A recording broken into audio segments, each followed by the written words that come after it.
The icy wind cut through General George Washington's weathered cloak as he stood on the banks of the Delaware River, watching the last of his ragged Continental Army cross back into Pennsylvania. It was the morning of December 26th, 1776, and the stunning victory at Trenton still echoed in his mind like thunder after lightning. The Hessian garrison had been completely surprised, their commander Colonel Johann Rall mortally wounded, and nearly 1,000 enemy soldiers captured. Yet Washington knew that lightning rarely strikes twice in the same place. "Sir, the men are asking what comes next," reported Colonel Alexander Hamilton, his breath forming small clouds in the frigid air. The young aide-de-camp's face reflected the mixture of elation and exhaustion that gripped the entire army. They had achieved the impossible at Trenton, but now what? The enlistments of most soldiers would expire in just 5 days on December 31st. Without another decisive action, the Continental Army might simply dissolve into the winter countryside. Washington's piercing blue eyes surveyed the scattered campfires across the Pennsylvania shore. His army numbered fewer than 3,000. Effective men, many barefoot and wrapped in blankets instead of proper uniforms.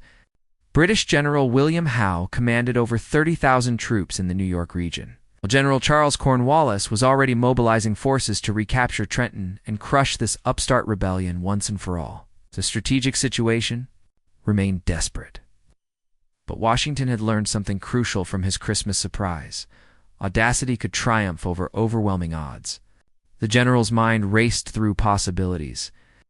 Intelligence reports suggested that Cornwallis was gathering a substantial force at Princeton. About 12 miles northeast of Trenton, British had established a strong garrison there under Lieutenant Colonel Charles Mahood, using the town as a forward base to control the vital road network between New York and Philadelphia. If Washington could strike Princeton before Cornwallis consolidated his forces, it might deliver another psychological blow to British morale while inspiring American patriots throughout the colonies. "Hamilton," Washington said finally, his voice cutting through the winter wind, "summon the War Council. We have work to do." The young colonel nodded and hurried away, his boots crunching on the frozen ground. Washington remained by the river, contemplating the chess match that was about to unfold. He knew that Cornwallis was no Colonel Raoul. The British general was experienced, capable, and undoubtedly furious about the humiliation at Trenton. Any second surprise attack would require perfect timing, absolute secrecy, and a healthy dose of the same fortune that had smiled upon them at Trenton. As referenced in David Hackett Fisher's comprehensive study, Washington's Crossing, the general understood that momentum in warfare was as precious as ammunition itself. The Trenton victory had reinvigorated patriot morale throughout the colonies, but that psychological advantage would evaporate quickly without follow-up action. British commanders had initially dismissed the Continental Army as a rabble of farmers and merchants, but Washington's bold river crossing had shattered that illusion. Now he needed to capitalize on that shock before his enemies could adapt and respond. The War Council convened in a small stone house that evening, candlelight flickering across the weathered faces of Washington's most trusted officers. Were General Nathaniel Greene, the Rhode Island Quaker whose tactical mind had proven invaluable, General John Sullivan, the New Hampshire lawyer turned soldier, and Colonel John Glover, whose Massachusetts Mariners had made the Delaware crossing possible. The room buzzed with nervous energy as these men contemplated their next move in America's struggle for independence. The flickering candlelight cast dancing shadows across the crude wooden table as Washington spread out his maps of central New Jersey. The assembled officers leaned forward, their faces etched with the strain of command and the weight of revolutionary cause. General Nathaniel Greene, his Quaker upbringing evident in his measured speech, was the first to voice the obvious concern. "George, the men are at their breaking point. Half lack proper shoes, and their enlistments expire in 5 days. Can we truly ask them to fight again so soon?"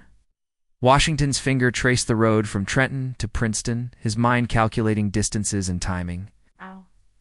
"Gentlemen, we stand at a crossroads that will determine whether this revolution survives the winter or dies in the snow. The victory at Trenton has given us something more valuable than captured supplies. It has given us hope. But hope without action is merely wishful thinking. His voice carried the authority of a man who had led these same troops through the darkest hours of the war. Colonel John Glover, whose maritime experience had proven crucial during the Delaware crossing, studied the terrain features on the map. The British will expect us to retreat further into Pennsylvania, especially after bloodying their nose at Trenton. They won't anticipate another offensive operation, particularly not against a stronger position like Princeton. His weather-beaten hands, accustomed to ship rigging and fishing nets, now pointed to potential routes of approach. General John Sullivan, ever the aggressive tactician, supported the bold plan. Cornwallis is gathering forces, but he's not yet concentrated. If we can strike Princeton before he arrives with reinforcements, we might achieve the same surprise we managed at Trenton. The garrison there is isolated and potentially vulnerable. Sullivan's New Hampshire background had taught him the value of swift, decisive action in harsh conditions. The discussion continued late into the night, with each officer contributing his expertise to the evolving plan. Intelligence reports suggested that Lieutenant Colonel Charles Mawhood commanded approximately 1,000 British and Hessian troops at Princeton, supported by artillery and positioned in defensible buildings throughout the town. Unlike the scattered, hungover Hessians at Trenton, these would be alert, disciplined soldiers expecting potential American retaliation. Washington outlined his emerging strategy. The Continental Army would recross the Delaware River and march on Princeton via a circuitous route, avoiding British patrols and achieving tactical surprise. The plan would require precise coordination between multiple columns, perfect timing, and the kind of aggressive leadership that had characterized successful operations throughout military history. "We must strike like lightning," Washington declared, "before the storm clouds of British reinforcement can gather." The logistical challenges were staggering. The army would need to cross the ice-choked Delaware River again, march through hostile territory in the dead of winter, and coordinate a complex attack against a prepared enemy position. Many soldiers lacked adequate clothing, ammunition was limited, and the harsh weather conditions would test human endurance to its limits. Yet the alternative, allowing the revolutionary momentum to dissipate, seemed even more daunting. Colonel Hamilton, ever the efficient aide-de-camp, took detailed notes as the generals hammered out specific assignments. Greene would command the left wing, Sullivan the right, and Washington would maintain overall coordination, artillery. Under the skilled direction of Captain Alexander Hamilton's batteries and other gun crews, would provide crucial fire support during the assault. Every detail mattered, from the timing of river crossings to the distribution of captured British equipment among the most poorly equipped soldiers. As dawn approached, the officers finally reached consensus. The attack on Princeton would commence. Within 48 hours, allowing just enough time for preparation and reconnaissance, Washington dismissed the council with characteristic resolve. "Gentlemen, we have chosen the path of audacity over caution. History will judge whether we were bold patriots or foolish dreamers. I believe we shall prove to be the former." Die was cast, and the Continental Army would soon embark on another desperate gamble for American independence. The morning of December 29th, 1776, dawned gray and bitter across the Continental Army's Pennsylvania encampment. Washington moved among his soldiers with practiced ease, observing preparations for what many sensed would be another desperate venture. The men worked with quiet efficiency, cleaning weapons, checking flints, and redistributing ammunition captured. From the Hessians at Trenton, despite their ragged appearance, these veterans carried themselves with the confidence of soldiers who had recently tasted victory. Captain Alexander Hamilton supervised the artillery preparation, his youthful energy masking the enormous responsibility resting on his shoulders. The captured Hessian cannons needed to be cleaned, loaded, and positioned for rapid deployment during the upcoming assault. "These guns saved us at Trenton," Hamilton remarked to his gun crews, "and they'll serve us well again at Princeton." The young officer's West Indies background had taught him to remain calm under pressure, a trait that would prove invaluable in the coming battle. Meanwhile, Washington implemented an elaborate deception plan designed to confuse British intelligence about American intentions. Small detachments were sent on conspicuous patrols toward Philadelphia, suggesting a general retreat deeper into Pennsylvania. Campfires were maintained in patterns that would indicate a larger force than actually remained, while false information was deliberately leaked through channels known to reach British ears.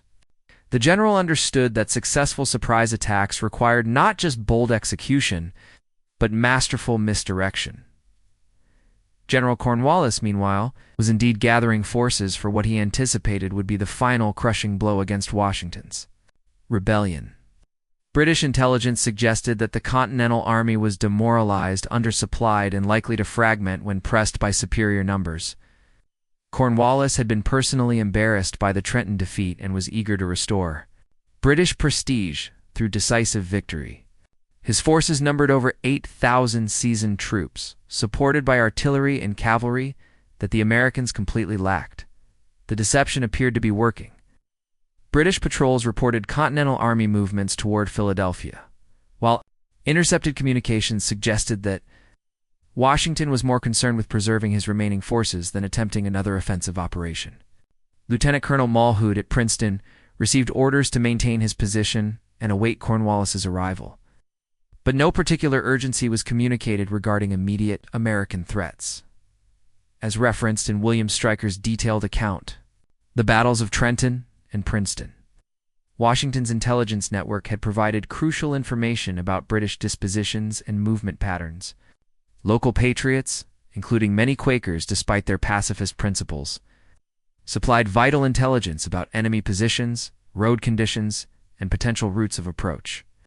This civilian support network would prove as valuable as military reconnaissance in the coming assault. The Continental Army's preparations revealed both its strengths and weaknesses. The soldiers possessed remarkable resilience and adaptability. Having survived the harsh retreat across New Jersey and the subsequent river crossing, their recent victory had restored confidence in their leadership and their cause.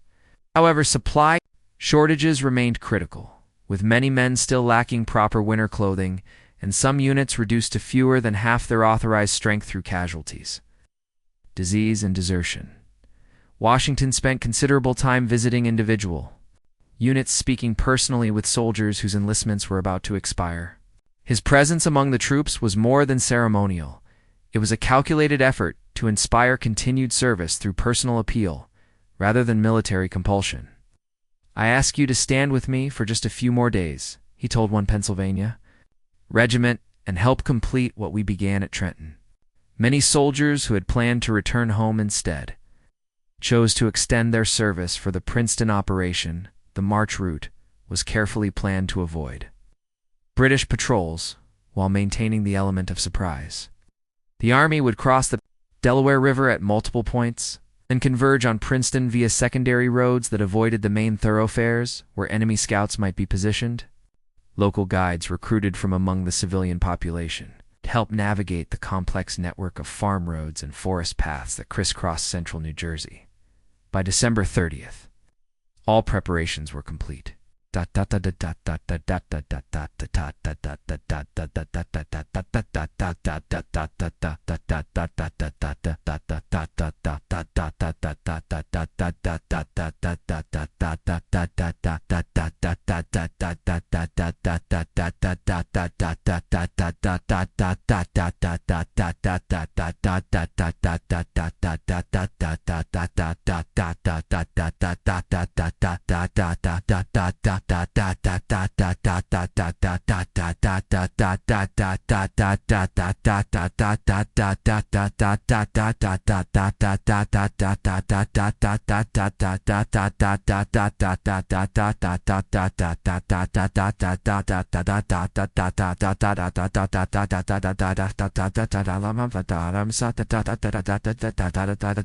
Stood ready for another river crossing, another night march, and another desperate gamble against overwhelming odds. Washington had committed his forces to a strategy that offered either spectacular success or catastrophic failure. With little middle ground between those extremes, the fate of the American Revolution would be decided in the next 48 hours. The Delaware River ran black and treacherous in the pre-dawn darkness of December 30th. Ice chunks bobbed and collided in the current. Like ghostly sentinels, while a bitter wind swept across the water, chilling the Continental soldiers as they prepared for their second crossing in less than a week. Washington stood on the Pennsylvania shore, watching Colonel John Glover's Massachusetts. Mariners prepared their boats with the same methodical skill that had made the Christmas crossing possible. The rivers running harder than before, Glover reported, his weathered face grim with concentration. Ice is thicker, too. We'll need extra time to get everyone across safely. The colonel's maritime experience had proven invaluable during the Trenton operation, and Washington trusted his judgment implicitly. The general nodded, adjusting his timeline accordingly. Flexibility in planning was as crucial as boldness in execution. The crossing began at midnight, with advance elements wading through knee-deep slush to secure the New Jersey landing sites. Captain Hamilton's artillery pieces presented the greatest challenge, their weight requiring multiple boats and careful coordination to prevent capsizing. The guns were essential for the Princeton assault, but their transportation consumed precious time and resources. Soldiers grumbled quietly as they helped maneuver the cannons across the treacherous water, but their complaints carried a tone of professional resignation rather than despair. General Greene's division crossed first, tasked with securing the eastern approaches to Princeton and preventing British reinforcements from reaching the town. His Rhode Island troops had proven reliable in previous engagements, and they're disciplined. Marching would be crucial for maintaining coordination during the complex night movement. Greene himself remained calm and methodical, his Quaker background providing inner strength that radiated confidence to his subordinates. The second wave included General Sullivan's New Hampshire veterans, whose aggressive fighting spirit had contributed significantly to the Trenton victory. These men understood that surprise was their greatest weapon, and they moved with practiced stealth through the darkness. Sullivan's tactical instincts had been honed through months of campaigning, and he grasped the importance of maintaining momentum throughout the operation. Washington crossed with the main body, his presence serving as both inspiration and practical command necessity. The general's calm demeanor masked the enormous risks he was accepting on behalf of the revolutionary cause. A single mistake in timing or coordination could result in the destruction of his entire army, effectively ending the American rebellion. Yet he had concluded that passive defense offered even greater risks. Allowing British forces to concentrate and crush the Continental Army at their leisure, the crossing consumed nearly 4 hours. With the last elements reaching New Jersey soil, just as dawn began to lighten the eastern horizon, the army immediately began its march toward Princeton. Following predetermined routes that avoided main roads and British patrol areas, local guides led each column, their knowledge of back roads and farm paths proving invaluable for maintaining secrecy and avoiding detection. The weather conditions were brutal, temperatures well below freezing, and a cutting wind that penetrated even the thickest clothing. Many soldiers wrapped their feet in cloth strips torn from captured Hessian equipment, while others shared blankets and coats in a display of camaraderie that strengthened unit cohesion. The harsh conditions tested human endurance, but they also created a shared hardship that bonded the army together. As the Continental columns moved through the New Jersey countryside, Washington maintained strict march discipline. No fires were permitted, talking was kept to absolute minimum, and stragglers were quietly assisted by their comrades to prevent anyone from falling behind. The general understood that a single deserter or prisoner could compromise the entire operation by revealing American intentions too. British intelligence.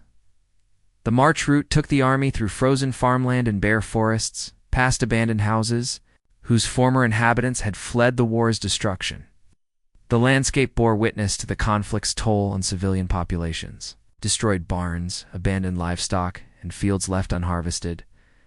These scenes reminded the soldiers of what they were fighting to protect, not just political independence, but the right of ordinary people to live peacefully in their own homes. By mid-morning, advance scouts reported that Princeton lay just ahead, its British garrison apparently unaware of the approaching threat. The Continental Army had achieved the same tactical surprise that had proven so effective at Trenton. But now came the greater challenge, coordinating a complex assault against a prepared enemy position. Washington called his senior officers together for final instructions, knowing that the next few hours would determine whether the revolution survived or died in the snows of central New Jersey. The morning mist clung to the frozen fields surrounding Princeton as Washington's army deployed for battle on January 3, 1777. The town lay spread before them like a chessboard, its brick buildings and Presbyterian College providing defensive positions for Lieutenant Colonel Charles Mohood's garrison. Unlike the scattered, surprised Hessians at Trenton, these British troops were alert, disciplined, positioned to defend key terrain features throughout the settlement. General Hugh Mercer's advance guard encountered the first British resistance near the Quaker Meeting House, where Mahood had positioned his 17th Regiment of foot in a strong defensive line. The sound of musket fire cracked across the frozen landscape as the two forces engaged in a deadly firefight among the bare trees of William Clark's orchard. Mercer, a Scottish physician turned soldier, deployed his men with practiced skill, but the British veterans responded with disciplined volleys that quickly took their toll on the advancing Americans. "Hold your ground, men," Mercer shouted above the battle noise, his sword gleaming in the pale morning light. The general's medical background had taught him the value of steady nerves under pressure, and he moved among his troops with calm authority. However, British musket balls were finding their marks with deadly accuracy, and the American advance began to falter under the concentrated fire. The open terrain offered little cover, and Mahood's regulars were demonstrating the professional competence that had made British infantry feared throughout Europe. Captain Hamilton's artillery batteries unlimbered their captured Hessian cannons and began returning fire, their iron balls crashing into British positions with devastating effect. The young officer directed his gun crews with remarkable composure, calculating angles and distances while enemy musket balls whistled around his position. "Load with canister," he commanded, knowing that the close-range anti-personnel rounds would be more effective against infantry formations than solid shot designed for fortifications. The British response was immediate and professional. Mahood's troops executed a tactical withdrawal toward the town center, maintaining their formation while trading space for time. The lieutenant colonel understood that his primary mission was to delay the American advance until Cornwallis arrived. With reinforcements, rather than attempting to hold every position at all costs, his 17th Regiment moved with the precision of seasoned campaigners, their red coats standing out starkly against the white snow. Washington arrived at the sound of gunfire, his presence immediately felt throughout the American ranks. The general's white horse and distinctive blue cloak made him a conspicuous target, but his courage inspired his men to press forward despite mounting casualties, pushed them hard. He called to his officers, understanding that delay would only favor the British cause.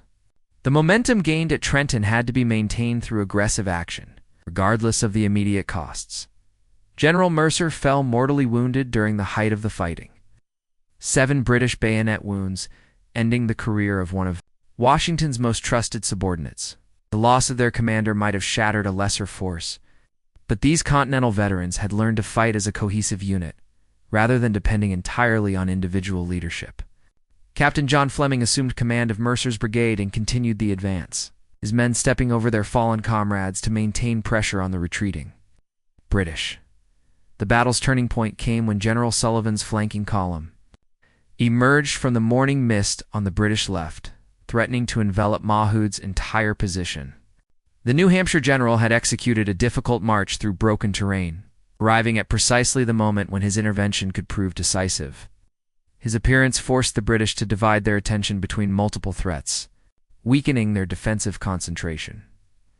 As referenced in Thomas Fleming's authoritative work, The Perils of Peace, the Princeton engagement demonstrated how tactical flexibility could overcome numerical disadvantage when combined with aggressive leadership and coordinated execution.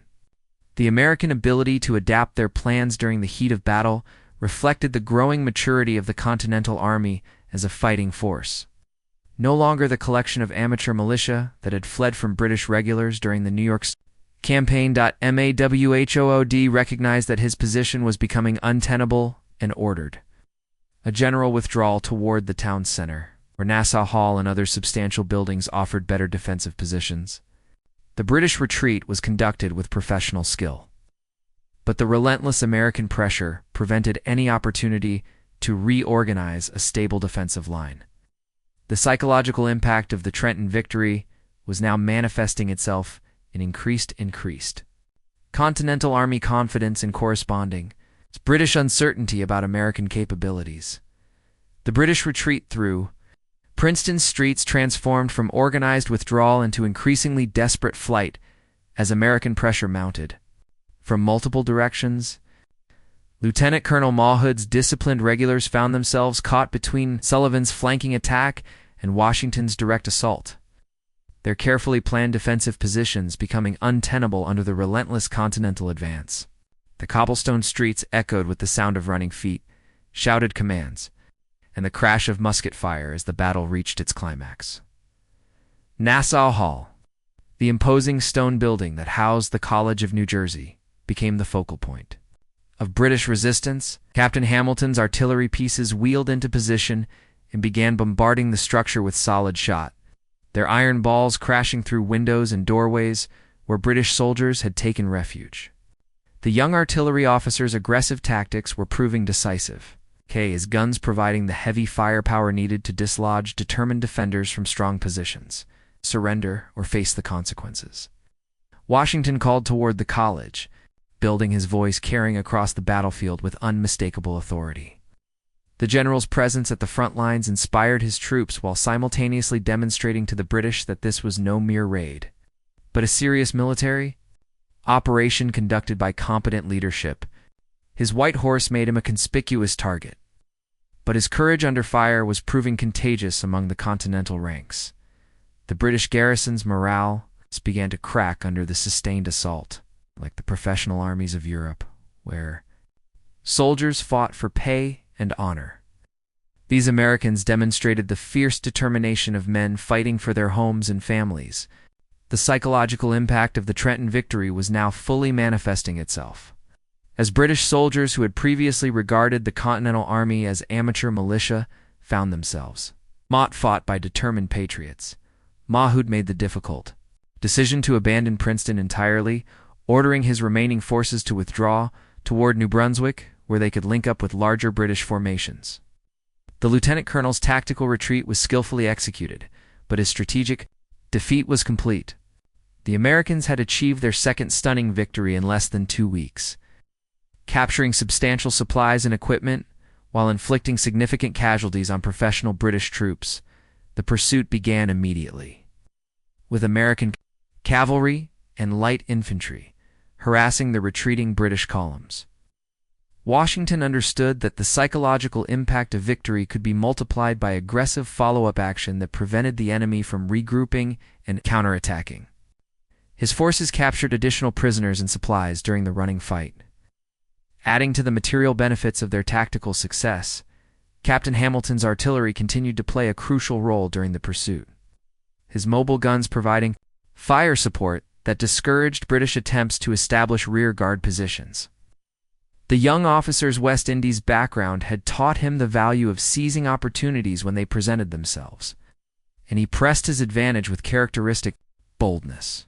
"Keep moving," shouted to his gun crews, understanding that momentum was as valuable as ammunition in warfare. The capture of Princeton netted significant material rewards for the Continental Army. British supplies included much-needed winter clothing, ammunition, and medical supplies that would help sustain the army through the remaining winter months. More importantly, the victory demonstrated that the success at Trenton had not been a mere lucky accident, but evidence of genuine American military capability under Washington's leadership. News of the Princeton victory spread rapidly throughout the colonies, carried by express riders who covered the frozen roads with urgent messages for patriot leaders. The psychological impact on American morale was enormous, proving that the Continental Army could defeat professional British troops in open battle when properly led and motivated. Recruitment increased dramatically as men who had previously hesitated to join the cause now believed that victory was possible. The British command structure reacted with shock and concern to the news from Princeton.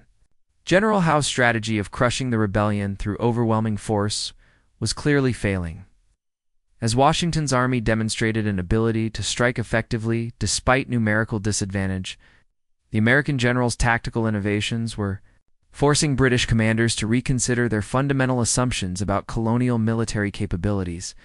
As the day ended, Washington's exhausted but victorious army prepared for the next phase of their campaign. The general understood that his recent successes had created both opportunities and dangers. As British forces would inevitably respond with increased determination to crush the growing American threat, the momentum gained at Trenton and Princeton had to be carefully managed to avoid overextension that could lead to catastrophic defeat. The January evening of 1777 found Washington's army in winter quarters at Morristown, New Jersey. Their recent victories at Trenton and Princeton, having fundamentally altered the strategic situation of the American Revolution, the general stood in his headquarters, reviewing reports from throughout the colonies that testified to the tremendous psychological impact of his bold winter campaign. What had begun as a desperate gamble to prevent the complete collapse of the Continental Army had instead revitalized the entire revolutionary cause. The recruitment figures told the story most clearly. Throughout New England, the Middle Colonies, and even parts of the South, men were enlisting in unprecedented numbers. Inspired by proof that the Continental Army could defeat professional British troops in open battle, the mythology of British military invincibility had been shattered twice in 10 days, creating a wave of patriotic enthusiasm that Washington's recruiters were expertly channeling into new regiments and supporting militia units. European observers were equally impressed by the American achievements. French military advisors, who had been skeptical about colonial military capabilities, now began serious discussions about potential alliance with the revolutionary government. The victories demonstrated that American forces could provide effective resistance to British power, making French investment in the conflict a potentially profitable venture rather than a hopeless cause destined for failure. British strategy underwent fundamental revision in response to the Princeton and Trenton defeats. General Howe's plan to crush the rebellion through overwhelming force had clearly failed. As Washington's army demonstrated remarkable resilience and tactical innovation, the British command was forced to adopt a more cautious approach, concentrating forces in defensive positions rather than pursuing aggressive operations that might result in additional embarrassing defeats. The Continental Army itself had been transformed by the winter campaign. The soldiers who had participated in both river crossings and battles carried themselves with the confidence of proven veterans. Their morale strengthened by tangible evidence of their fighting capability, the victories had created a psychological foundation that would sustain the army through future hardships and setbacks, proving that British forces could be defeated when Americans displayed proper leadership and determination. Washington's personal reputation reached new heights throughout the colonies and abroad. The general who had suffered humiliating defeats during the New York campaign was now hailed as a military genius whose bold innovations had saved the revolutionary cause from certain destruction. His willingness to risk everything on desperate gambles had demonstrated the kind of inspired leadership that great historical movements required during their most crucial moments. The strategic implications extended far beyond immediate military considerations. The victories provided the Continental Congress with renewed credibility in international negotiations. As European powers recognized that the American rebellion possessed genuine military potential, diplomatic initiatives that had previously fallen on deaf ears now received serious consideration from French, Spanish, and Dutch officials who saw opportunity in supporting British enemies. Local support for the revolution increased dramatically throughout New Jersey and Pennsylvania. As civilian populations witnessed firsthand evidence of American military capability, the brutal British occupation policies that had characterized the previous months now seemed less permanent, encouraging Patriot sympathizers to provide intelligence, supplies, and active support to Continental forces. The victories had created a virtuous cycle where military success generated civilian support that enabled further military achievements, as referenced in Joseph Ellis's acclaimed biography, His Excellency George Washington. The Princeton and Trenton victories marked The emergence of Washington as a truly national leader whose reputation transcended regional and political boundaries. The general's willingness to stake everything on audacious attacks had demonstrated the kind of bold leadership that the revolutionary cause desperately needed during its darkest hours.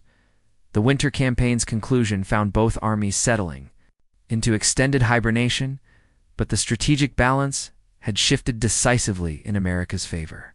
Washington's forces controlled interior lines throughout New Jersey, while British troops were confined to isolated garrisons that could be attacked or bypassed at American discretion. The initiative had passed from British to American hands, a transformation that would influence the war's eventual outcome. The legacy of Princeton and Trenton extended far beyond their immediate military results.